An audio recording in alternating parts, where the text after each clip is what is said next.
$1.2 trillion added to the deficit spending, just out of control, and Republicans and Democrats just decided, screw it, we're going to go ahead and raid the Treasury, and that's exactly what happened. And, of course, there was money, I think, necessarily spent on some of our defense needs, and, in fact, the defense, as I pointed out with Jim Talent yesterday, is one of the more defensible expenditures on the part of the federal government. There are very few enumerated powers of the federal government, and the primary one, obviously, is for providing for the defense of this nation.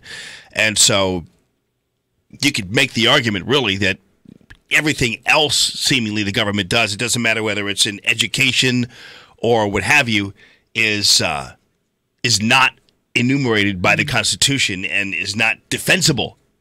But nonetheless, it happens anyway. There are a million things that we're spending money on that really never were part of the vision of the founding fathers. So, but defense was one of them. So people who crab about defense and then decide that, giving money to illegal immigrants or sanctuary cities is a great idea don't have a whole lot of credibility. But nonetheless, Rand Paul was out there and he was not happy. Cut number 4 here is Rand Paul. I want people to feel uncomfortable. I want them to have to answer people at home who said, how come you were against President Obama's deficits, and then how come you're for Republican deficits? Isn't that the very definition of intellectual dishonesty? If you were against President Obama's deficits and now you're for the Republican deficits, isn't that the very definition of hypocrisy? The problem is, though, you can't find many Republicans who really, truly were against Obama's deficits. They might have said they were, but they really weren't. I mean, that's the whole problem that we've had with the swamp itself, is that we know these guys go up there and all they do is kind of manage your money. They don't try to curtail the amount of money being taken from you. So, and Republican and Democrat. And then, of course, what happens is you sit there and say, well, if you don't pass this, then we're not going to have a military, and you're not going to be safe, and North Korea is going to attack us, and then what else are you going to do? Mm-hmm. And then they portray you as being against the military or what have you, and so you kind of just bend over. Rand Paul again here. When the Democrats are in power, Republicans appear to be the conservative party. But when Republicans are in power, it seems there is no conservative party. You see, opposition seems to bring people together, and they know what they're not for, but then they get in power and they decide, we're just going to spend that money too. We're going to send that money to our friends this time. The hypocrisy hangs in the air. Yeah, so, and the money for friends is interesting to talk about because it's called pork barreling. And actually, I don't know whether people have caught on to the whole reason why it's called pork barreling, but I don't know whether they understand that it's actually kind of a slave reference. So the term pork barrel used to be, well, there are people who can argue one way or the other about what pork, the definition of pork barreling is. But in the old days, a slave, if they were doing a good job, better than the other slaves were, they were given an extra barrel of pork, as a reward for what they're doing. And so that would be, and then later on, people would, later on in the ages, people would keep a pork barrel.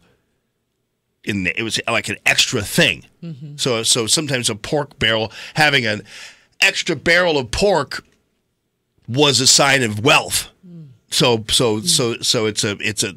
where the pork barreling thing came from. Anyway, in modern day usage in the budget, pork barreling is a way to kind of pay off lawmakers, which it's kind of where the bridge to nowhere scandal came in Alaska, where we were spending money for a bridge that just was going to be built for no reason, but just to occupy contractors and things that would give money to that particular person, that particular lawmaker. And so there was money in the budget provided for this bridge to nowhere. Or for instance, there's in North Carolina, there's a Teapot Museum. What? Dedicated to, teapots. Teapots. The most famous teapots in history. Well, kind of. And there would be money in the budget to lay the groundwork for a Teapot Museum, to help fund the Teapot Museum in North Carolina, in a particular district of a particular member of Congress. And they fought for that and basically said, well, I'm not going to go along with you and vote with you if you don't give me money for the Teapot Museum. And, of course, the people building the Teapot Museum and running it are contributors to the campaign of the lawmaker. And that's how it happens all the time, everywhere. So you've got, libraries being built in the name of so-and-so, or you've got tax credits for horse racing down in Kentucky, or you have tax credits for NASCAR, or all kinds of things that are going on. You had one in Peter King's district that is for a mansion there, to preserve some kind of a mansion down there. It's Peter King, and this was just an example a while back.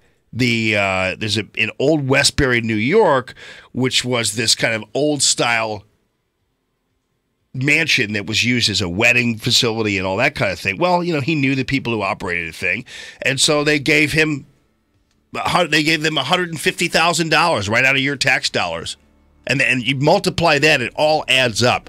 9699797.